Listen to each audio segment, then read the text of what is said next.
তোমার নামে নয়নে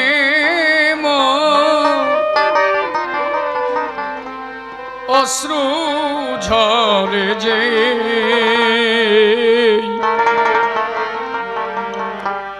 তুমি আছো দয়ালামা বড় প্রমাণ সেই তোমার নামে নয়নে অশ্রু ঝরে রে, তুমি আছো দয়ালার বড় প্রমাণ সে। তোমার নামে নয়নে অশ্রু ঝরে রে, তুমি আছো দয়ালার বড় প্রমাণ সে।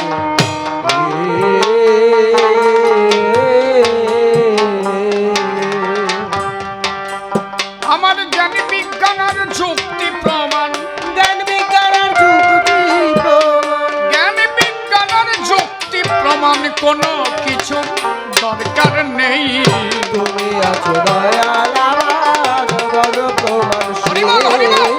তোমার নামে নয়নে অশ্রু ঝরে রে, তুমি আছো দয়াল আমার বড় প্রমাণ সে।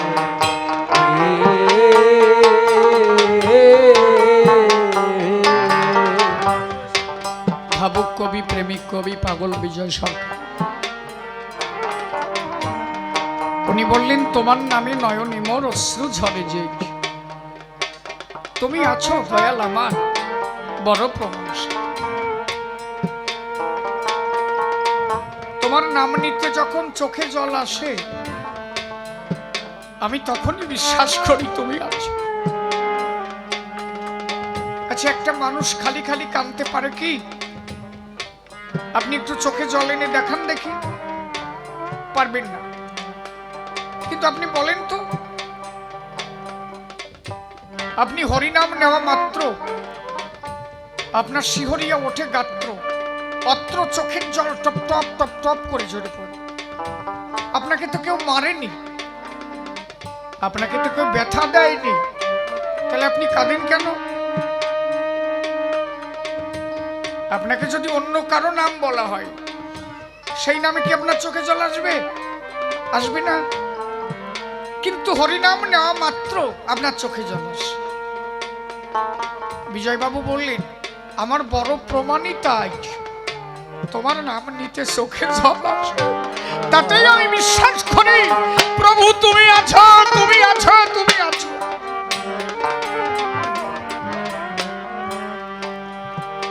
আমি না জানি তর্ক, না জানি যুক্তি, না জানি জ্ঞান, না জানি বিজ্ঞান, আমি জানি ওই মাটির মধ্যেও তুমি আসো যদি ভক্তের ভক্তি ভাব উদয় হয়। ঠাকুর রামপ্রসাদ, আমি সর্বদিকে আলোচনা করব যাতে কেউ কষ্ট না পায়। ঠাকুর রামপ্রসাদের মন্দিরের উপরের চালটা,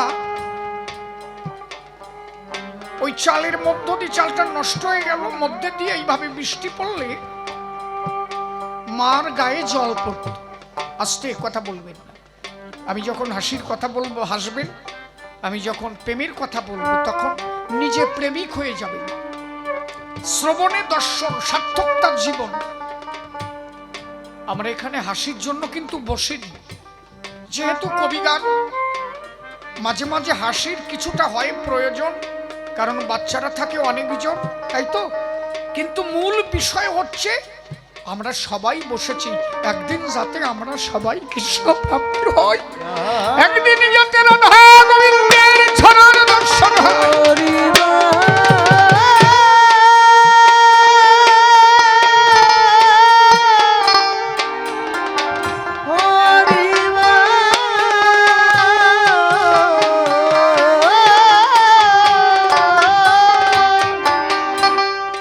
সাধক রামপ্রসাদের ঘরের ওই চালটা নষ্ট হয়ে গেল।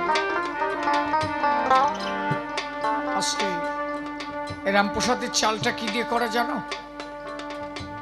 তখনকার ওই যে উলুবন দিয়ে আমরা চাল চাইতাম না বিচুলি দিয়ে, উলুবন দিয়ে। ওই উলুবন কি বিচুলির ছাউনি। রামপ্রসাদের স্ত্রী মারা গেছে, উনি বেঁচে নেই। আমরা আগে এই ছাউনিগুলো অনেকে দেখেছি, এখনকার যারা বাচ্চা এরা তো জানবে না। আমি আমার বাবাকে দেখেছি ওই উলুবনে, মানে বিচুলি দিয়ে যখন ছাউনি দিত, উপর দিয়ে একটা বাঁশের চটা দিত, নিচে দিয়ে একটা চটা দিত, উপর দিয়ে সুতুলি ছেড়ে দিত, নিচের থেকে একজন কাঠি দিয়ে সুতুলি ফিরিয়ে দিত, নাকি এইভাবে বাঁধত। রামপ্রসাদের বড় মেয়ে ওই সুতালি ফিরিয়ে দিচ্ছে, আর উনি উপরে বসে বসে বাজছে আর মায়ের গান গাইছে। আমার মা যে বড় ভালো, আমার মা যে বড় ভালো। উপরে বসে গান গাইছে আর ওই সুতুলি দিয়ে বাজছে। পূর্ব আকাশে রবি পশ্চিম আকাশে পাটে বসেছে। সমস্ত ললনা তারা কলসি কাঁখে নিয়ে নদী পুলিনে গিয়ে কলসি ভরে জল নিয়ে তারা গৃহ অভিমুখে যাত্রা করেছে। রামপ্রসাদের বড় মেয়ে ভাবল, আমার পিতৃদেব চালের উপরে চাল ছাউনি দিচ্ছে, আমার পিতার যদি জল পিপাসা চাপে তাহলে আমি কি করব? অন্তত একটা কলসি নিয়ে কলসি ভরে জল এনে বাবার যদি জল পিপাসা লাগে আমি ওই জল বাবাকে সেবা দেব। একটা কলসি কাঁখে নিয়ে ধীরে ধীরে যায়, নদীর ঘাটে গিয়ে যখন জল ভরিয়া নেয়, যেতে আসতে ঘন্টা খানেক সময় কেটে গেল। এর মধ্যে কি ঘটনা দেখো ঘটে গেল। হঠাৎ করে রামপ্রসাদের বিচুলির দরকার, কয়াটি বিচুলি লাগবে।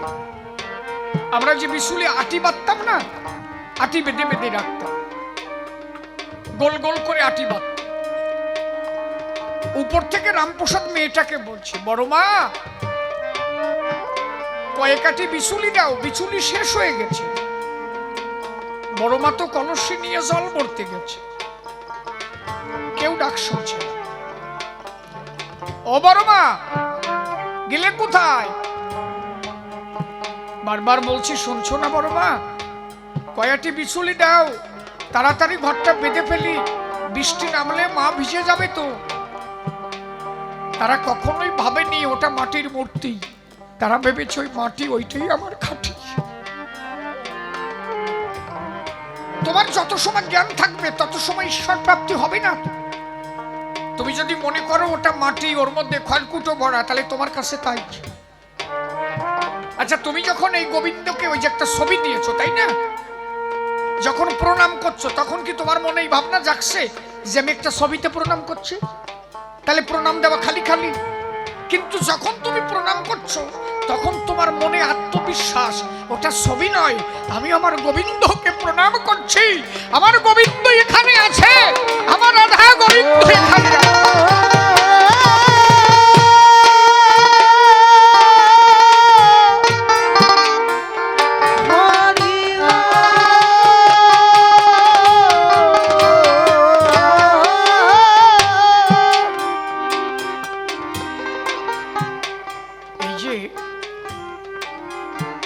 রামপ্রসাদ বারে বারে বলছে, বড় মা ও বড় মা, ডাক শুনছে। মা মনে মনে ভাবলো কি, এই মুহূর্তে আমার রামপ্রসাদ যেভাবে গান গাইছে, এর মধ্যে আমি যদি বিচুলি না দিই, আমার রামপ্রসাদের মুখে ওই মধুমাখা গান আমি শুনতে পারবো। ভক্তের মুখের গান ভগবান কত ভালোবাসে। ওই নিচে থেকে বিচুলি রাটি রামপ্রসাদের মেয়ের রূপ ধরে নিচের থেকে বিচুলি রাটি ধরে চেলে মেরেছে। বাবা বিচুলি নাও, বাবা বিচুলি ধরো। রামপ্রসাদ বিচুলি ধরেছে, বলছে বড় মা আমি নিচের দিকে সুতুলি দিচ্ছি, তুমি সুতুলিটা ফিরিয়ে দাও। নিচের থেকে মা সুতুলি ফিরাচ্ছে আর রামপ্রসাদকে বলছে বাবা তোমার গানটা খুব ভালো লাগছে বাবা, একটু জোরে গাও না, একটু জোরে জোরে গাও, তোমার মুখে মায়ের গান যে কি ভালো লাগে। ওই সুতালি ফিরায় আর রামপ্রসাদের গান শোনে মা কালী ভেসে যায় তার দুটি নয়ন।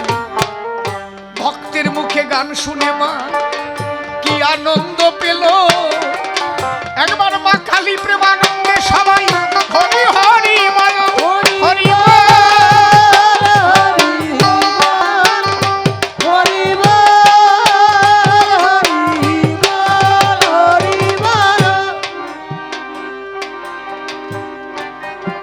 হঠাৎ করে দেখেন ঈশ্বর কেমন হন, মন যদি একটু চেঞ্জ হয়ে যায় আর আপনি পাবেন না তো আস্তে। হঠাৎ করে রামপ্রসাদ দেখছে বড় মেয়ে কলসে নিয়ে আসছে, এই যখনই চেতনা জেগেছে, এত সময় নিচের থেকে যে শীতুলি ফিরোচ্ছিল আর সে নেই, দেখে বড় মেয়ে কলসে নিয়ে আসছে। এখন রামপ্রসাদ উপর থেকে বলছে ও বড় মা, আর বড় মার সারা নেই। রামপ্রসাদ বিভ্রান্ত হয়ে গেল, একজন কলসি নিয়ে আসছে আর একজন নিচের থেকে সুতলি ফিরালো, তাহলে সুতলি বা ফিরালো কে আর কলসি বা নিয়ে এলো কে? উপর থেকে লাফ দিয়ে নিচে নামলো। বড় মেয়েটার কাছে গিয়ে বলল বড় মা তুমি কত সময় আগে জল আনতে গিয়েছিলে? বলো বাবা অনেক একটু দেরি হয়ে গেছে। তো এত সময় তুমি বিচুলি দাওনি? না না। সুতলি তুমি ফেরাওনি? না বাবা ভুল হয়ে গেছে আমার। বলে তা আমাকে সুতলি ফিরালো কে আর আমার বিচুলি বাঁধে লোক? বলো তা তো জানি না। সঙ্গে সঙ্গে রামপ্রসাদ মন্দিরের ভিতরে গেল। আশ্চর্য এক রূপ আমার মাকে দেখতে পেল। দেখে মায়ের এক হাতে সুতলি এক হাতে বিছুলি, দুটো নিয়ে দাঁড়াইয়ে রয়। রামপ্রসাদ বলে দেহ সবাই আমার মা কালীর জয়। হরি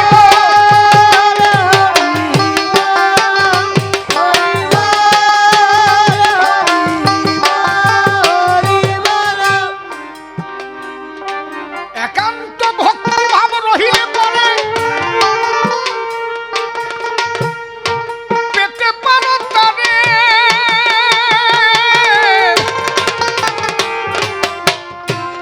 ভক্তির বাদ্য ভবানাদ্য কৃষ্ণ নটবরে। ও কৃষ্ণ নটবরে, কৃষ্ণ নটবরে। ভক্ত নামটা হলো কেন? ভক্তি যদি না থাকতো ভক্ত নাম হতো না। যার ভক্তি তিনি ভক্ত, যার মধ্যে ভক্তি নেই সে ভক্ত হতে পারে না। মাটির মূর্তিও সাকার হয় একমাত্র ভক্তের যদি ভক্তি জাগে হৃদয়। তাই পাগল বিজয় লিখলেন আমার জ্ঞানী বিজ্ঞানের যুক্তি প্রমাণ। আমার জ্ঞানী বিজ্ঞানের যুক্তি প্রমাণ কোনো কিছুর দরকার নেই। তুমি আছো দয়ালার ভগবান শ্রী, তোমার নামে নয়নে অশ্রু ঝরে রে। তুমি আছো দয়ালার ভগবান শ্রী।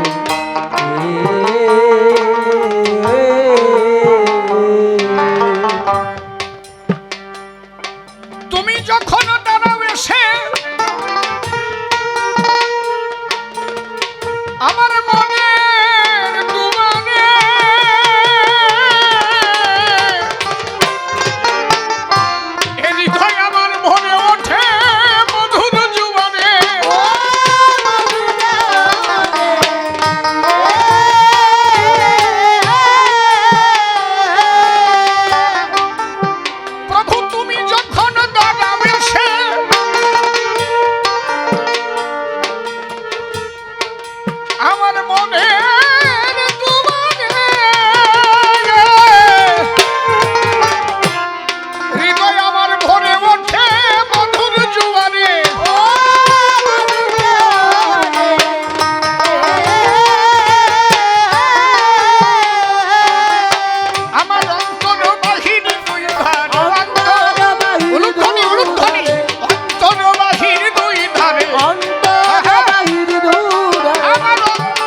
আমি ঘুরিতে চাই না বাসা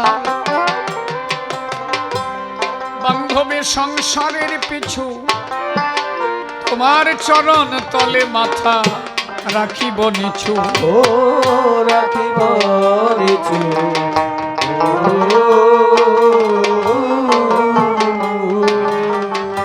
আমি ঘুরিতে চাই না বাসা সংসারের পিছু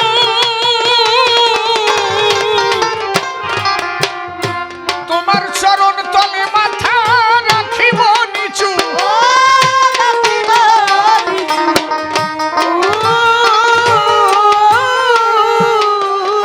মনে আছে আমার বলতে যাহা কিছু আমার বলতে যাহা কিছু আছে আমার বলতে যাহা কিছু সবই তোমায় সঁপে দেই তুমি আছো দয়ার বল প্রমাণ সে তোমার নয়নে অশ্রু ঝরে যে তুমি আছো দয়ার বল প্রমাণ সে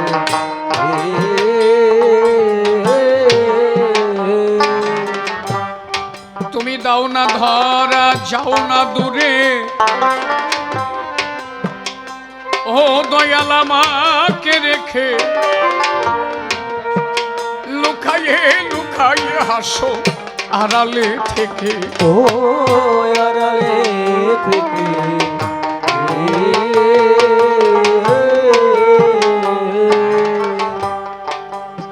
তুমি যদি ভাবো ঈশ্বর নেই এটা তোমার ভুল ধারণা আস্তে তুমি তাকে দেখোনি বলে এটা ভাবতে পারোই না যে তিনি নেই আস্তে আচ্ছা আমি যে অক্সিজেনটা গ্রহণ করছি এটা কি আমি দেখতে পাচ্ছি তাহলে অক্সিজেন বলতে কিছু নেই আমি যে হাওয়াটা গ্রহণ করছি হাওয়াটা আপনি কি দেখতে পাচ্ছেন পাচ্ছেন না তাহলে এটা নেই এটা যদি না থাকতো আমি তো বাঁচতামই না কোনো কিছু দেখা যায় না মানেই যে আমি বিশ্বাস করব যে নেই এটা না এই হাওয়াটাকে ধরতে গেলে যেমনি একটা যন্ত্রের দরকার ঈশ্বরকে জানতে গেলেও একটা যন্ত্রের দরকার সেই যন্ত্রটা কি সেই যন্ত্র একমাত্র থাকে ভক্তের কাছে ভক্তের ভক্তি যন্ত্র আপনি দেখেন তো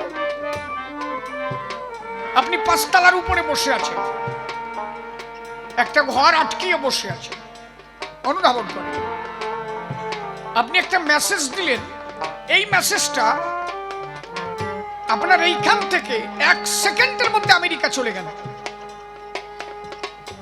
যাই তো নাকি এটা ইন্টারনেট কানেকশন তাই তো আচ্ছা এই যে এই মোবাইল থেকে একটা মেসেজ আমেরিকা যাচ্ছে আপনি কি দেখতে পাচ্ছেন যে ওই যে মেসেজটা উড়ে উড়ে উড়ে যাচ্ছে দেখা যাবে কি আপনি বিশ্বাস করছেন না যে মেসেজটা গেল ওখানে যাওয়া মাত্র ওখান থেকে ফিডব্যাক এলো হ্যাঁ আমি দেখেছি দুটো মোবাইলে মেসেজ যাচ্ছে এখানে একটা মোবাইল ধরেন এখানে একটা মোবাইল ধরেন আপনি দেখতে পাচ্ছেন না যে এইখানে লেখা পুরো লেখাটা এইটাই ঢুকে গেল কিন্তু দেখা যাচ্ছে না যে কোন পথে মেসেজটা ঢুকছে এটা ইন্টারনেট কানেকশন এই কানেকশনে এই মেসেজটাকে টেনে নিয়ে ওর ফোনে ঢুকিয়ে দিই কিন্তু আপনি দেখতে পাচ্ছেন না কিন্তু একটা কানেকশনের মধ্যে চলছে তেমনি এটা যেমন দেখা যায় না তথাপিও আমরা ফোনে দেখতে পারি যে হ্যাঁ সত্যি মেসেজটা এসেছে তেমনি আপনি দেখতে না পারলে কি হবে একটা কানেকশন আছে যেটা ভক্ত আর ভগবানের মধ্যে যেটা খালি চোখে মানুষে দেখতে পারে সেটা একমাত্র দেখতে পারে প্রেমিকী ভক্ত যারা যারা সেই প্রেম ইন্টারনেট কানেকশনে তাদের মেসেজ ছেড়ে দেয় ভগবানের চরণে কিরম মেসেজ জানো শোনো এই যে যে তারক ঘোষের কথা বললাম না, আস্তে এইদিকে তাকাও, ভালো কথা শোনো। এই তারক গোসাই দক্ষিণ দেশে গেল কবি গান গাইতে। একজন বৃদ্ধ মা, আমা কথা শোনো, তোমার মতো বয়স, শোনো, 70 ইয়ার্স, 70 বছর বয়স তারক গোসাই ওই বাড়িতে কবি গান গেয়ে খায়। তখনকার দিনে এখনো আছে যারা কবি গায়, তারা আধ্যাত্ম জগতের উন্নত মানুষ, খালি আমি বাদে। আমি সেই জগতে যেতে পারলাম না। আমার তারক গোসাই মুখ দিয়ে যা বলতো তাই হয়েছে। ওই 70 বছরের মেয়ে, মেয়ে তো না বুড়ি, খেতে দেশে। এখন তারক গোসাই বলছে, আমা কাঁদিস কেন? বলছে, তারক তোর সাথে আর দেখা হবে না বাবা। কেন? বলে, আমার তো 70 বছর হয়ে গেল, আমার তো চলে যেতে হবে। তুই এই দেশে আসিস, তোর কথা শুনে ভাত্রে দে নাকি, তুই এসে খাস, সন্তানের মতো তোকে ভালোবাসি। আমার তো ছেলে মেয়ে কিছু নাই, আর কেউ থাকলো না। তোর বাবার এই প্রায় 80 বছর হয়ে গেল, আমার 70 বছর, দুজনেরই তো যাওয়ার সময় হয়ে গেল। আবার কবে কবি গান গাইতে আসবি, হয়তো তোর সাথে আমার আর দেখা হবে না। তারক গোসাই ওই বুড়ির মাথায় হাত দিয়ে বলছে, মা সামনের বছরে আমার একটা দাদু ভাই হবে তোমার গর্বে। ওই বুড়ির ভাতের গামলা হাতে পড়ে গেছে। 70 বছরের বুড়ি, সালমা ইয়ার সময় আছে নাকি? মেয়েদের একটা সময় আছে না যে জোয়ার ভাটা বন্ধ হয়ে যায়? একদম বাস্তব কথা শোনো। হাতের গামলা পড়ে গেল। বুড়ি কয় যে, তুই কোষ কি? আমার 70 বছর বয়স, তোর বাবার বয়স 80 বছর, এতদিন কিছু বললি না, তো একটা ভালো কথা। ওই 70 বছর বুড়ির গর্ভে সন্তান হলো, নাম কি জানো? অনন্ত পাগল। ওই গর্ভে যে সন্তান হলো তো ব্রহ্মবীজে, বাক্য বীজের দ্বারা, অত আর ওই মিলনের দ্বারা না। সাধক যদি চায়, তার বাক্য বীজের দ্বারা সন্তান জন্মায়। যা, সামনের বছর তোর এক ছেলে হবে, ওই বাক্য বীজের সন্তান। তার মুখ হয়ে যায় কি? সত্য মুখচ্ছরিত, মুখ দিয়ে যা কবে তাই হবে। সেই ছেলে হলো, সেই ছেলের নাম হলো অনন্ত পাগল। সে ছিল মহাসাধক, সেও মুখ দিয়ে যা কত তাই হয়েছে। কেন? আমার তারকের বাক্য বীজের সন্তান, সে কি কম হয়? তার নাতি ছেলেরা এখনো আছে, আমি ঠিকানা বলছি, লিখে নাও। হেলেন শাহ, বেয়ারা বাজার, তার নাতি চল গোলক পাগল। এখনো তাদের বংশ পরম্পরা মহোৎসব হয় হরিগুরু চাঁদের। সাধু চাইলে কি হয় না, এখনো হয়। কারণ সাধু হলে সে তো ভগবানকে কাছে বেঁধে নেয়, তার মুখের কথা ভগবান শোনে। ওই যে ইন্টারনেট মেসেজ, তারক তার মেসেজ পাঠাই দিল কার দ্বারে? ভগবানের দ্বারে। গেল কিভাবে? তুমি দেখতে পারবা না, আমি দেখতে পারবো না, পারবে কারা? একমাত্র সাধুগুরু মহাজন যারা। এই জন্য ভাবুক কবি বললেন, তুমি দাও না ধরা যাও না দূরে, তুমি ভাবছো সে নাই, তুমি যা করছো কেউ দেখছে না, একজন দেখছে, এটা মাথায় রাখো। জীবনে যদি 3টে কথা মেনে চলতে পারো, তুমি জীবনে কিছু পাপ কর্ম করতে পারবে। আজকে গভীর নিশীথে তুমি একা জেগে আছো, তুমি যদি মনে করো আমি কোনো অন্যায় করছি কেউ দেখছে না, তোমার মনে রাখতে হবে, যা কেউ না দেখে একজন দেখে, তিনি দেখতে পাচ্ছেন। তুমি কারো কাছে মিথ্যা কথা বলছো, আমি মালা ছুঁয়ে বলছি এইটাই সত্য, কিন্তু তুমি জানো ওটা সত্য কি মিথ্যা।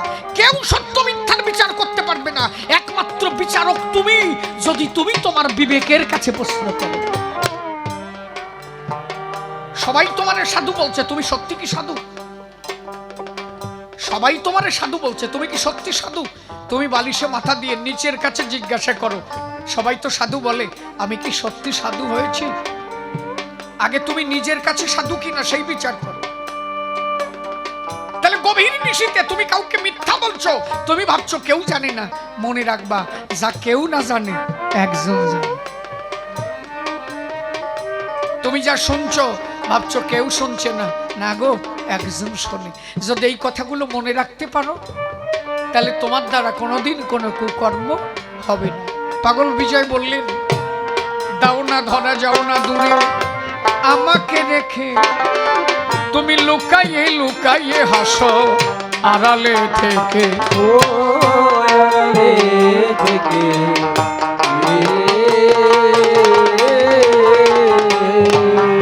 আমি তোমার লীলা খেলা দেখে,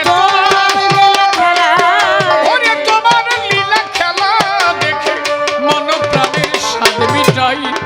তুমি আছো দয়াল আমার বড় প্রমাণ সে, তোমার নামে নয়নে অশ্রু ঝরে দে। তুমি আছো দয়াল আমার বড় প্রমাণ সে।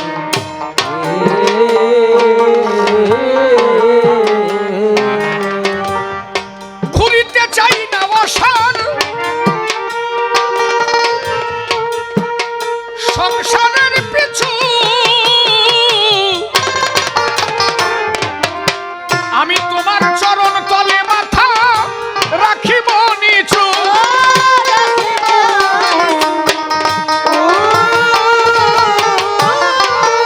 ওভাবে আমার বলতে যাহা কিছু, ভাবে আমার বলতে যাহা কিছু সবই তোমায় সঁপে দেই। তুমি আছো দয়াল আমার বড় প্রমাণ সে, তোমার নামে নয়নে অশ্রু ঝরে দে। তুমি আছো দয়াল আমার বড় প্রমাণ সে।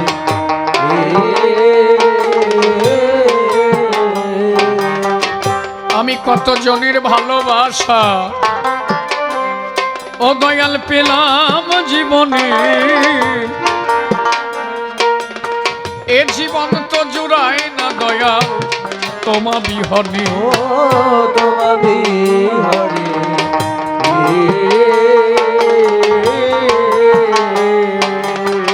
ওরে কত লোকের ভালোবাসা পেলাম জীবনে,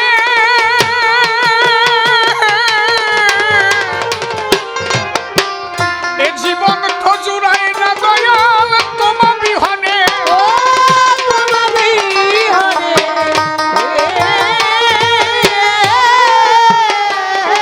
ও তোমার নাম লয়ে বসিবি জনে,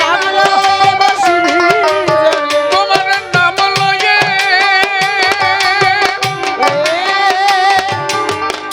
ও তোমার নাম লয়ে বসিবি জনে, নাম লয়ে বসিবি জনে পাগল বিজয়ের বাসনায়। তুমি আছো দয়াল বড় প্রমাণ সে, তোমার নামে নয়নে অশ্রু ঝরে দে। তুমি আছো দয়াল আমার বড় প্রমাণ সে।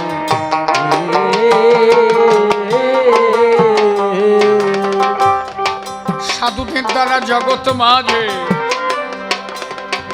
কিবা কল্যাণ হয়, কি করেছে সাধুরা তুমি কহ মরে তাই। মানুষ বানাতে গেলে যেমন আগে মানুষের দরকার, মানুষ কারে বলে বিবেচনার ব্যাপার। দেহ মাংসে গড়া শুধু আকার পাওয়া যায়, মানুষ হতে গেলে তাহার আগে চরিত্র ভালো চাই। চারিত্রিক গঠন ঠিক না হলে মানুষ কি আর বলে? তে মানুষ হতে গেলে আগে যেতে হবে মানুষের স্থলে।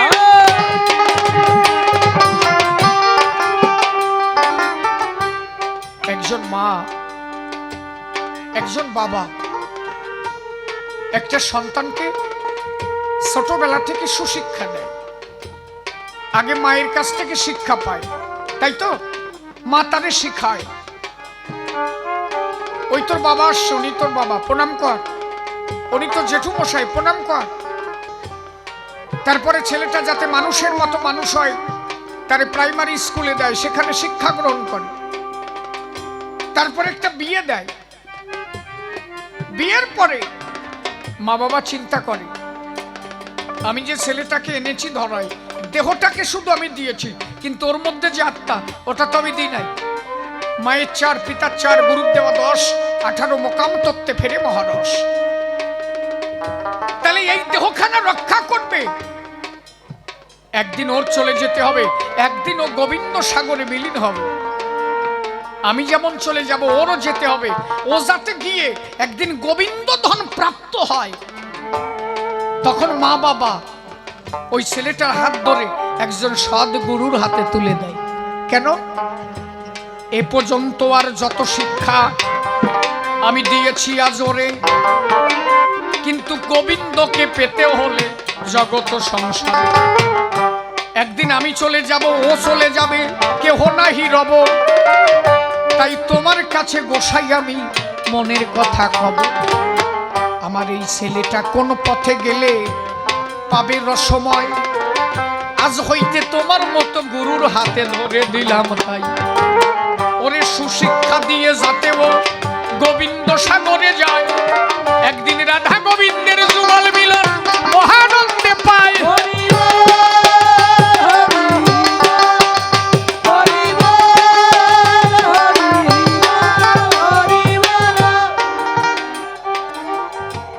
কালকে আসতে আমার একটা কথা মনে পড়ে গেল।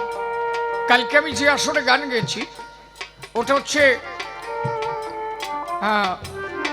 কোথায় যেন, বেথুয়া বিল্লগ্রাম। যে কয়জন মা বসেছিল, একজন মা উলুধ্বনি দিতে পারছিল। ধ্বনি দেওয়া মাত্র সব মা উলুধ্বনি দিত। আর তোমাকে এই জায়গা 3 জন, ওই কোনায় 1 জন, এই কোনায় 2 জন দেখো কেন? সবাই জানো না নাকি? পারো কি? যেটা উলুধ্বনি না দেবে তার বোবা সল হবে আর বোবা মাই হবে। ঠিক আছে কি না? কেন দেবে না? ধ্বনি যখন জানা, কেন দেবে না? যেটা না দেবে তার বোবা সল হবে আর বোবা মাই হবে। তারপরে মা কই ডাকতে পারবে না, টের পাবা না, জ্বালা কান। এইবার একটা ধ্বনি দেবো, দেখি কে কে দেয়। জয় জয় রাধা গোবিন্দ প্রেমানন্দে, হরি হরি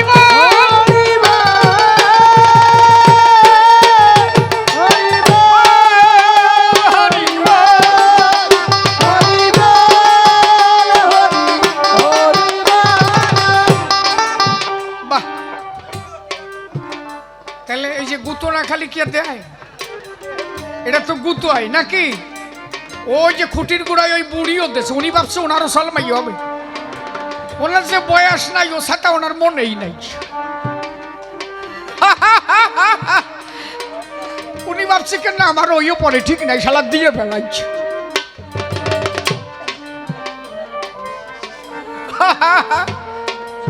হ্যাঁ আমি দিয়েছি, হয়তো ওনারও হোক দি হোক।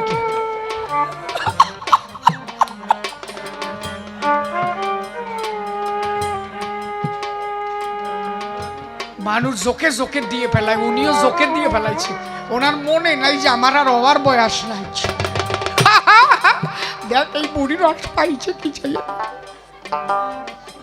ওক সবার ওক, সবার ওক। জ্ঞান নামক পুত্র সবার হোক, ভক্তি নামক কন্যা সবার হোক। কি সবাই তো আর আমার কথা বোঝে না। কইছি বোবা চলাবে, বোবা মাই হবে, ওই জন্যই বুড়ি ভয় পাইছে। আমি যে কোন সলমাইয়ের কথা কইছি এটা বুঝবা না নাকি? জ্ঞান নামক পুত্র না হলে ঈশ্বর প্রাপ্তি হয় না, ভক্তি নামক কন্যা না হলে ঈশ্বরকে বোঝা যায় না। তাহলে জ্ঞান কি কথা কয়, ভক্তি কি কথা কয়? তাহলে বোবা বোবা সলমাইয়া কি বুঝিয়ে তুমি উলুধ্বনি দিলিয়া? উনি ভাবছে আলাদা, তা বুঝলিয়া? ওই এটা আমার গল্প বলো, কব না? থাক থাক থাক, আরে কব না, না না উনি না কইলে আমি কব না। উনি যদি কয় কোটে আমি কব, কব। ওরে বাবা কয় যে কাও। এবারে বল মাছের মতো মুখ করে কই কাও।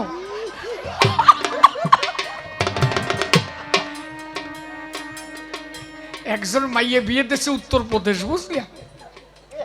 17 বছর পরে জামাই ওই মাইয়ে নিয়ে আইসে গড়িবার তরে। 17 বছর আগে কদি শাশুড়িরই দেখে গেছে, তখন শাশুড়ি যুবতী ছিল না, চেহারা আরে টলমলো।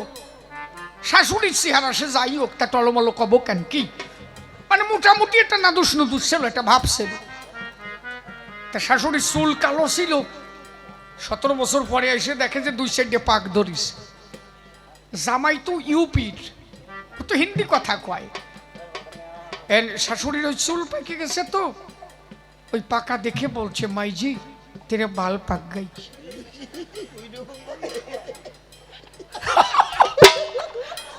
ওই যেই কইছে মাইজি তেরে বাল পাকে, শাশুড়ি আলাদা ভাবে বলছে, ওই বুড়ির মতো। শাশুড়ি ভাবছে আমার 2 সাইডে পাকছে, শালা কোন সময় দেখছে, এই সর্বনাশ করেছে, বুঝলি? শাশুড়ি ওই কাপড় ধরিয়ে ঘরের মধ্যে দৌড়ে গেছে, শ্বশুরের সাথে গুতো খাইছে। শ্বশুর কয় যাই এত নাফায় বেড়াস কেন, জামাই বাড়ি আছে? কয় যে ওই অযাত্রা আসতে কইছে কেনা। কয় যে কেন? কয় যে আমারে কয় যে মাইজি তেরা বাল পাক গেছে। শ্বশুর কয় যে আসলে তোর বসার ঢক ভালো না, আমিও কয়েকদিন দেখছি।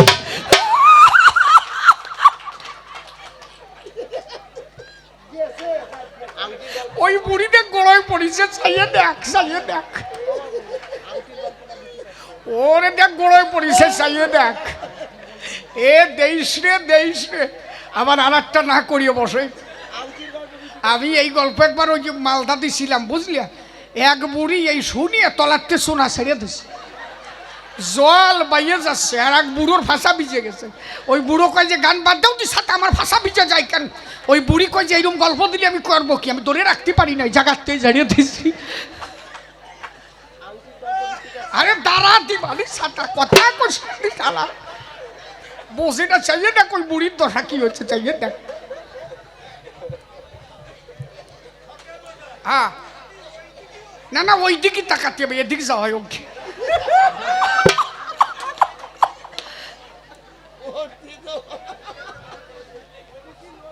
হরিবল হরিবল হরিবল হরিবল, লাখ ভেলকি লাখ। যে থাকবে দাঁড়াইয়া তারে থাকবি জড়াইয়া, যে ধরবে, যে থাকবে বসে তারে ধরবি কষিয়ে, কি লাখ ভেলকি লাখ। ধর হরিবল হরিবল। আমি বাজে কথা বলতাম না, আমার একজন যে কইছে একটু দিও, সবাই একটু নেবে কইছে। হরিবল হরিবল। দিতে হবে না, আর ইনি কয় যে গুতো দিও, আর সুপ করো দি সাথে কাউ কি তুমি কয় কিন্তু। হ্যাঁ এই যে তুমি কয় যে গুতো দিবে, আমি এই গুতোর কথা কলি আবার আর একটা ভাবিয়ে বসবে নি, বসে সাথে বসে বসে না কিছু না। হরিবল হরিবল হরিবল। চলো তাহলে সাধুরা কি পারে, আবার একটু ভালো কথার মধ্যে যাই নাকি? মাঝে মাঝে একটু হাসবেন, মাঝে মাঝে কাঁদবেন, এটাই তো কবিতা। কি হয়েছে তো সাল কি কয়, ও 2 দাবত দে, ও থামবে না নে। একজনের বাবা, গল্প আর একটা মনে পড়ছে, না থাক থাক আর কব না, না থাক। কও কও। ওরে বাবা, আমি না কয়ে যা লোক নাকি, ও তো টেস্ট করতেছি যে কার কিরম চাহিদা। হ্যাঁ দেব, আমি এলো গল্প দিয়ে মোতাই সারিয়ে দেয়া লোক। ওর বাবা আংটির ব্যবসা করে, তা সারাদিন ওই এই যে এই দেখো রস পাইছে, এই দেখো উনি বুঝে ফেলাইছে যে আংটি কোন জায়গা দিচ্ছে। হ্যাঁ তাই ওর বাবা আংটি বেশি, বাক্সের মধ্যে 21টি আংটি রয়ে গেছে। কি কব, এই দিক শোনো, গল্পর কথা শোনো। তো 21টি আংটি রয়ে গেছে, ছেলে হচ্ছে এই ক্লাসের ছেলে। ওই বাক্স খুলে মনে মনে ভাবে, তাই বাবা আংটি বেছে বেড়ায়, আমি তো জীবনে আংটি নিই নাই, তা আমি একটু আংটি পরি, বাবা খালি বেসে আমি একটু গ্রহণ করি। তো ওই আংটি খুলে খুলে নেছে, বুড়ো আঙুলি নেছে, 2 আঙুলির 2টিয়া, এই আঙুলি 2টিয়া, এই আঙুলি 2টিয়া, এই আঙুলি 2টিয়া, এই 2টিয়া, পায়ে 2টিয়া, পায়ে 5টায় 5টায় 10টা, 2 হাতে 10টা, 20 শেষ, আর একটা আংটি আছে। ছোট মানুষ তো, ও ভাবছে তাহলে আঙুল আর একটা আছে। এই আঙুল কনে পাওয়া যায়, ও এখন ওই আঙুল খুঁজে বেড়াচ্ছে। হঠাৎ করে ওর হুসু আইছে, ওই সেন খুলে যে হুসু দেশে আঙুল বড় হয়ে গেছে। এই যে আঙুল বড় হয়ে গেছে, ও আংটি ওই আঙুলি ঢুকাইছে। এ কথা কোস না, আঙুলি ঢুকাইছে, টেয়ার পাইছিস? ঢুকাইতে বানি টেয়ার পাবি, জ্বালা খালাস করে বুঝিস কেন? ওই আংটি ওর মধ্যে ঢুকাইতেছে, এইবার যত হাত দিচ্ছে তত ফুলতেছে। ওই জায়গায় যত হাত দেয় তত ফুলে না। হাসো কেন? তাই দেখো গে টেয়ার পাবা না, হাসো কেন? হ্যাঁ, ও কেউ না জানি একজন জানে, ভালো জানে কি তো যত হাত দেয় তত ফলে। ওর মা পড়ে গেছে কলে, এ মরিয়া যাবে না তো চলে। শালা 18টা মাইয়ের পরে একটা চল হয়েছে। এই যা দিয়ে বংশ রক্ষা হবে তাই যদি শেষ হয়ে যায়, করবানি কি? বাড়ির পাশে যদু ডাক্তারে ডাক দিছে, দাদা আসেন, কাজ সারিয়ে বেড়াইছে। এর এমন জায়গা আংটি ঢুকোইছে, 10 আঙুলি 10 আঙুলি 20 আঙুলি ঢুকোতে যায়, শেষে দোনে একটা ঢুকোইছে। কি জ্বালা বাদাইছে দেখ। আমি না এই কথা কথাম না, খালি ওই বুড়ির জন্য করছি। ওই বুড়ি কইছে আমার গল্প করতে, আমি কথাম নাকি? হ্যাঁ, আর এই যে বুড়ো কথা আমার কইছে, ইনি কোনো কোনো কইছে আংটিরটা দেখো, আংটিরটা দাও দাও। ওই যে ডাক্তার এবার আইছে, ডাক্তার কয় যে আমার 5000 টাকা ভিজিট দিতে হবে, আংটি বার করে দেবো, তোমার বংশ রক্ষা হবে। বলে টা দাও আগে, বলে না আগে আংটি বেরোক। বলে না হবে না, আংটি বের করে দেবো, ওই বের করার পরে টা পাবো না। আমার হলো দাবর চিকিৎসা। 5000 টাকা দিয়ে দিচ্ছে, ওই ছেলের অন্ধকারের মধ্যে নিয়ে ঘর আটকায় দিয়া, বাচ্চা ছেলে তো, চুলির মুখ ধরিয়া দেশে দাবর, আংটি নিয়ে জায়গা পাও নাই। শালা এমন জায়গা আংটি পড়েছ, যেই দাবর দেশে ও পাইছে ভয়, যেই পাইছে ভয়, নুনু আসতে ছোট হয়ে গেছে, আংটি খেলায় পড়ে গেছে। এই যে দাবরে আংটি বড় হয়েছে, এই জন্য মাঝে মাঝে দাবরের আছে প্রয়োজন, বাচ্চা কাচ্চা নইলে ঠিক থাকবে না। তাহলে সাধুরা কি পারে বলি সবার ঠাই, জগতের কল্যাণের জন্য ঘুরিয়া বেড়ায়। সাধু যারা এই জগতের কল্যাণ সাধন করে, কোন পথে গেলে মানুষ পাবে গোবিন্দের।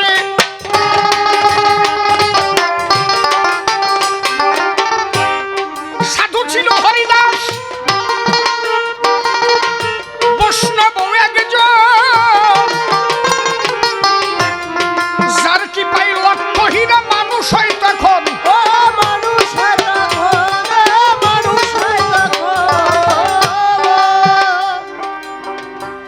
রাজামশাইয়ের কাছে নালিশ গেল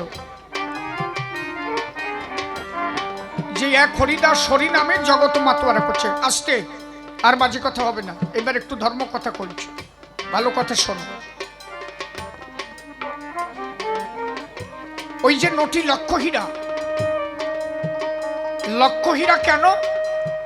তার কাছে যদি এক রাত্রি কেউ যাপন করত, লক্ষ টাকার বিনিময়ে তার কাছে এক রাত্রি যাপন করা যেত। এই জন্য তার নাম হলো নটি লক্ষ হীরা। আস্তে, রাজা গিয়ে লক্ষ হীরাকে বলল, তোমার যা জ্যোতি, তোমার যা রূপ, তোমার যা চেহারা,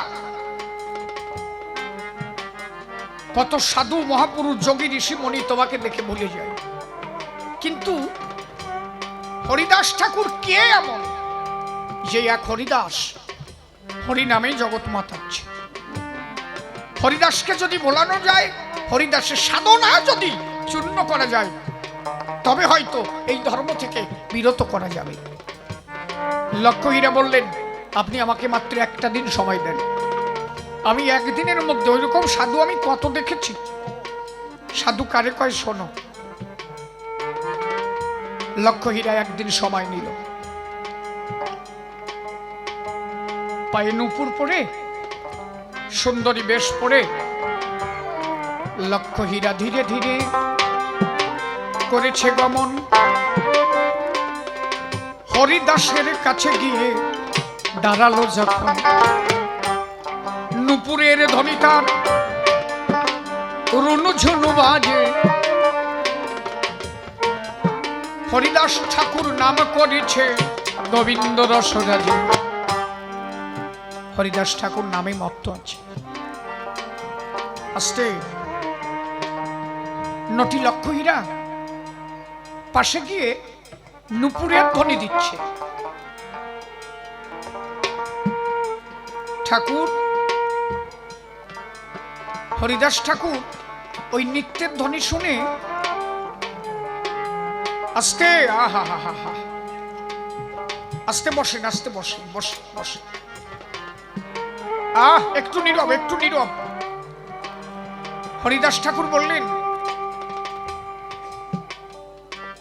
হয়তো রাধারানী এসেছে। মা তুমি এসেছ? সাধুর ভাবনা তো আলাদা। বলে মা তুমি এসেছ, রাধার কৃপা হয়েছে বোধ হয়। লক্ষ্মীরা বললেন, আমি তোমার মা নই, আমি রাধারানী নই, আমি নটি লক্ষ হীরা।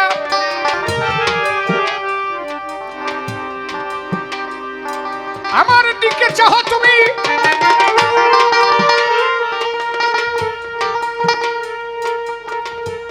হরিদাস ঠাকুর অপলক নয়নে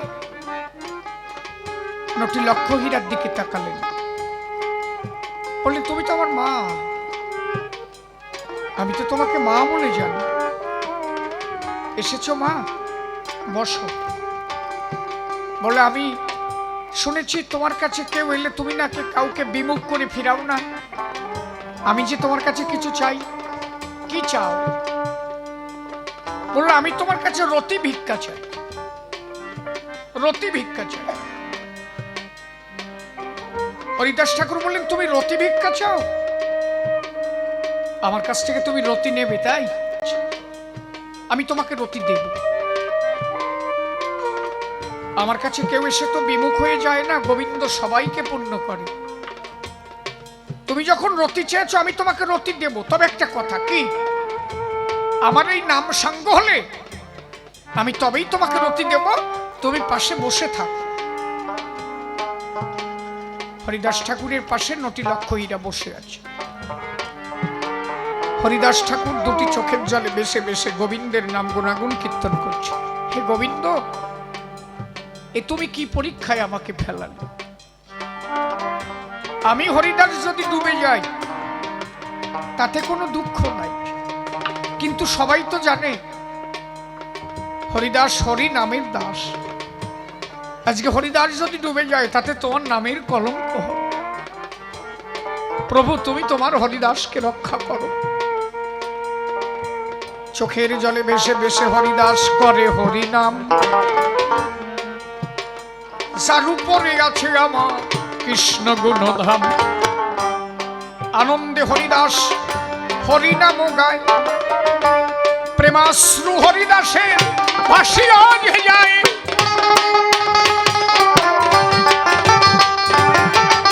নাম করিতে করিতে হরিদাসে সন্ধ্যা নেমে গেল। লক্ষ হীরার কাছে তখন কহিতে লাগিল, লক্ষ হীরা, দিবাভাগে রতি নিষিদ্ধ।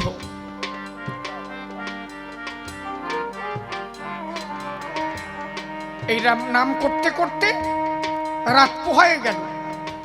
হরিদাস ঠাকুর বললেন, লক্ষ হীরা, দিবাভাগে রতি নিষিদ্ধ, রাত পোহায় গেছে, আজকে রতি দান হবে না। তুমি আগামী দিন এসো, আমি তোমাকে রতি দেব। পরের দিনে আবার লক্ষ হীরা এলো। হরিদাস ঠাকুর হরিনাম কীর্তন করছেন, লক্ষ হীরা পাশে বসে হরিনাম শ্রবণ করছে।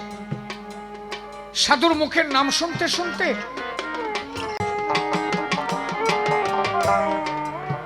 নাম শ্রবণ করতে করতে করতে করতে কখন যেন বিভোর হয়ে গেছে। আজকে হরিদাস ঠাকুর লক্ষ হীরাকে বলছে, লক্ষ হীরা,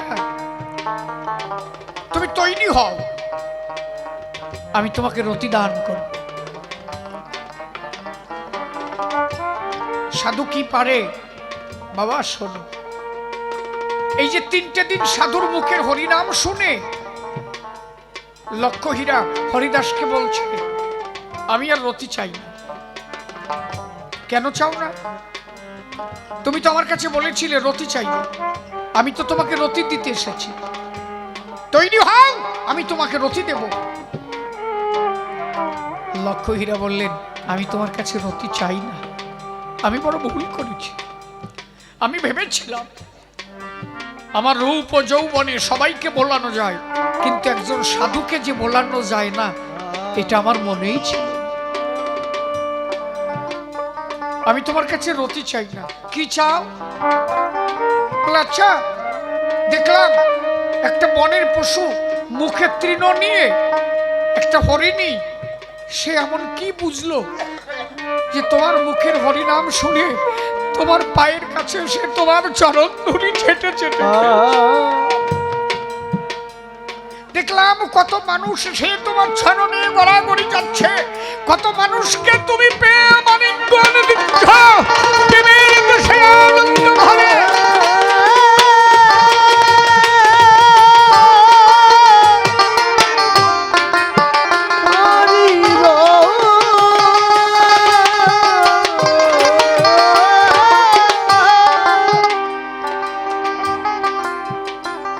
তোমার যে অমূল্য সম্পদ ঠাকুর, আমি আর রতি চাই না। কি চাও? বলে, যে ধনে ধনী হলে, যে ধনে ধনী হলে মানুষ তার কাছে যায়, প্রাণ গোবিন্দ তার কাছে বাধা সব সময়। সেই কৃষ্ণ ধন হরিধন আমায় ভিক্ষা দাও, একবার রাধা গোবিন্দ প্রেমানন্দে হরি গুণ গাও।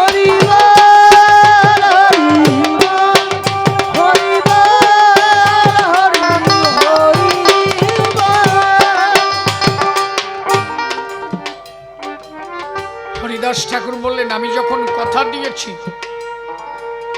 আমি যখন কথা দিয়েছি তোমাকে রতি দেব, আমার কথা রাখতে হবে, তোমাকে রতি নিতেই হবে, তৈরি হও তুমি। লক্ষ্মীরা বললেন, আমি রতি নেব না। হরিদাস ঠাকুর বললেন, ও রতি না, আর একটা রতি আছে, যে রতি গুরু শিষ্যের মধ্যে দান করা যায়, অভয় রতি বলে তারে জগৎ মাঝে করে। লক্ষ্মীরা বললেন, তারে কোন রতি বলে?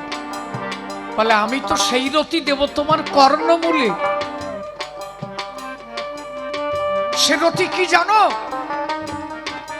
শ্রী গুরুর জিহ্বা হবে লিঙ্গ মাত্র জনি, আর শিষ্যের কর্ণ হইবে জগতে জনি। গুরুর জিহ্বা লিঙ্গখানি, শিষ্যের হবে কর্ণজনি। ভক্তিতে গুরু শিষ্য করিবে রমন, সেই গর্ভে পুত্র হলে জ্ঞান নামক পুত্র মেলে, সেই পুত্র লঙ্ঘবে জুচ্ছরিয়া, জীব নিয়ে যাই শিবের ঘরে দেয়, শিবে জীবে মিলাইয়া। আমি তো সেই রতি তোমাকে দান করব, তৈরি হও। হরিদাস ঠাকুর তখন রতি দান করেছিলেন। কি রতি ক্রিয়া?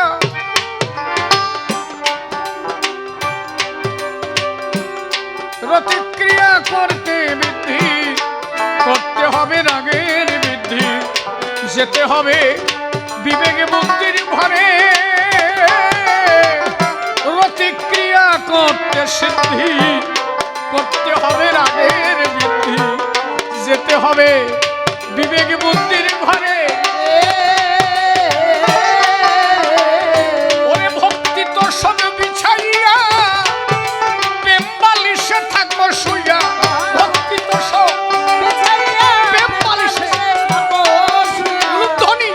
ভক্তি তো সব বিছাইয়া, প্রেম বালিশে থাকবো শুইয়া। ভক্তি তো সব বিছাইয়া, প্রেম বালিশে থাকবো শুইয়া। আরে অনুরাগে ফুল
চারিয়া মনরে সেই পুত্র হ্যাঁ। নবদ্বীপ চারিয়া ওরে জীব নিয়ে যায় শিবের ঘরে দেয় শিবে জীবে মিলাইয়া জীব নিয়ে যায় শিবের ঘরে দেয় শিবে জীবে মিলাইয়া জীব নিয়ে যায় শিবের ঘরে দেয় শিবে জীবে মিলাইয়া মিলাইয়া মিলাইয়া এইখানে গুরু শিষ্যের মধুর মিলন হলো এইখানে গুরু শিষ্যের মধুর মিলন হলো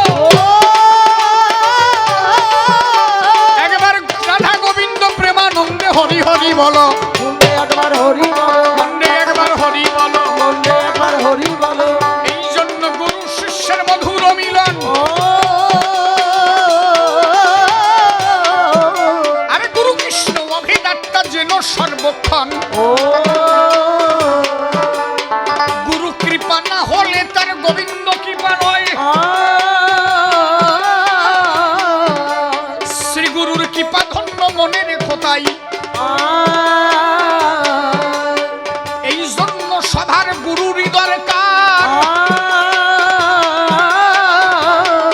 একদিন অন্তিমকালে হবে তোমার গুরু কৃপা ধান হ্যাঁ, মনে একবার রাধে বলো মনে একবার রাধে বলো এই জন্য দাঁড়াই বলি সভ্য সভা পরে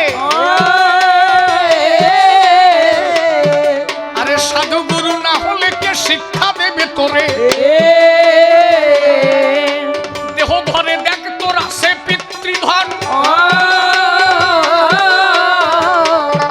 এই পিতৃধনের তুমি আগে করো হে যতন অনায়াসে পিতৃধন কারো যায় ঝরিয়ে হ্যাঁ, জোরে। আরে অনায়াসে পিতৃধন কারো যায় ঝরে একজন সদ্গুরুর কাছে গেলে শিক্ষা দেবে তোরে জলের সঙ্গে দুধ যেমন এমনি গুলিয়ে যায় ওই দুধ মেটো হাড়িতে দিয়ে যদি কেউ দই বানাইয়ে লয় ওই দই টেনে যদি কেউ মাখন বানাতে পারে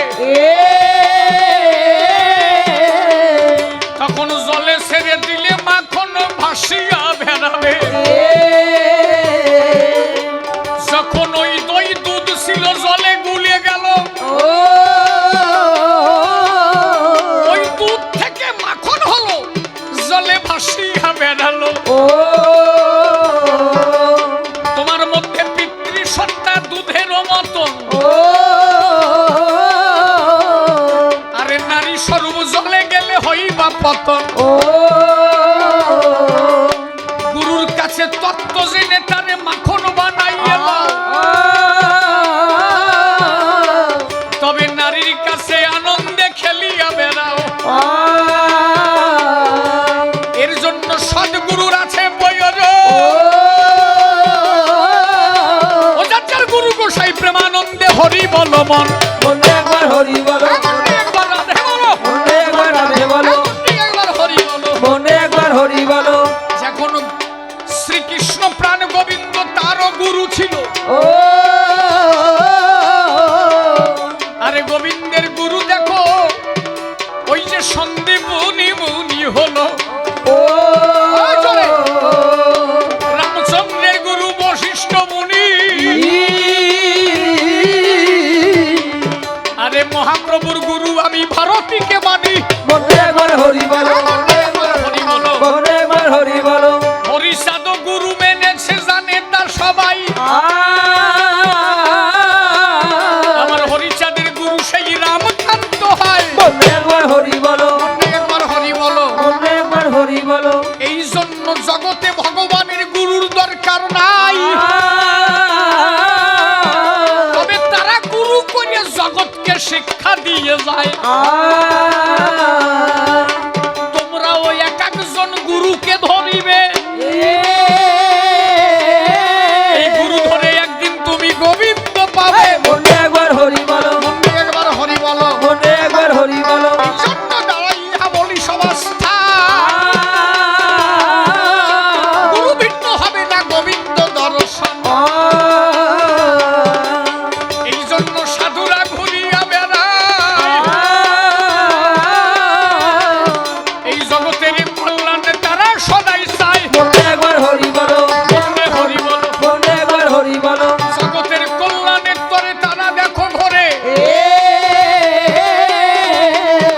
এবার কথার জবাব কথায় কথায় দিয়ে গেলাম হে বন্ধু একবার হরি বলো, একবার হরি বলো। বন্ধু একবার হরি বলো। দেখে বলে হরি নামে বলো কি হয়? আরে এমন কিছু নাই যে হরি নামে হয় নাই, সব কিছু হরি নামের মধ্য দিয়ে হয়। নামের মধ্যে নামি বসাম জানি ও নিশ্চয়। একটা বট বৃক্ষের ফলের বীজ যেমন উপরে দেখায়, ওর মধ্যে বৃক্ষ আছে বোঝা নাহি যায়। ছোট্ট একটা শস্যের দানার মতো, শস্যের দানার মতো বীজ ওই বট বৃক্ষের বীজ ছিল। অত বড় বট বৃক্ষটা ওইটুকু বীজের মধ্যে লুকানো কিন্তু ছিল। আপনারা বটের বীজ দেখেছেন? বট গাছের বীজ লাল লাল ফল হয় না? ওই ফলটা কি বীজ নাকি? না, ওই ফলটা ভেঙে ফেলবেন। ওই ফলটা ভেঙে ফেলে ওর মধ্যে দেখবেন একদম সূক্ষ্ম, অতি সূক্ষ্ম, চোখেও দেখা যায় না ওই বট গাছের বীজ। ওইটা পাখিতে খাবে, পাখিতে খেয়ে পায়খানা করবে, তবেই বৃক্ষের জন্ম। তাহলে ওইটুক বীজ পাখিতে খেলো, পায়খানা করলো, ওইটুক বীজের থেকে এমন একটা বৃক্ষের জন্ম হলো যে বৃক্ষ 100 বিঘা জমি গিরে ফেলতে পারে। আচ্ছা, ওই বীজটা যখন হাতে নেওয়া ছিল তখন কি কেউ বুঝতে পারতো যে অত বড় বৃক্ষ ওই বীজের মধ্যে ছিল? তখন তারা কেউ অনেকে ছুঁড়ে ফেলে দিয়েছে, যা কি নাকি। কিন্তু ওর মধ্যে যে অত বড় বৃক্ষ ছিল কেউ বুঝতে পারে নাই। তেমনি নামও, হরে কৃষ্ণ, হরি বল। এই যে হরি বল বলছি, মনে হচ্ছে কি জানো কিছু নাই, কিন্তু এর মধ্যে দুটি বৃক্ষ লুকানো আছে ভাই। এই নামের মধ্যে মোরা রাধা গোবিন্দ পাই। হরি বল, জয় রাধে গোবিন্দ বলে আনন্দ হলো। এবার প্রেমানন্দে বদন ভরে হরি হরি বলো। একবার হরি বলো। কথা বলবো না, বলবো না, ছেড়ে দিয়ে যাবো মনে কবির কল্পনা। প্রথমবারে এ পর্যন্ত যাই ক্ষান্ত করি, এরপরে দেখি এসে কোন ভাব ধরি। প্রথমবারে আর বেশি বলে দরকার নাই, দেখি এসে কোন ভাবে কোন কথা কয়। আসর ছেড়ে আপনারা যাবেন না কোনো জন, আরো অনেক সময় হবে কবি কীর্তন।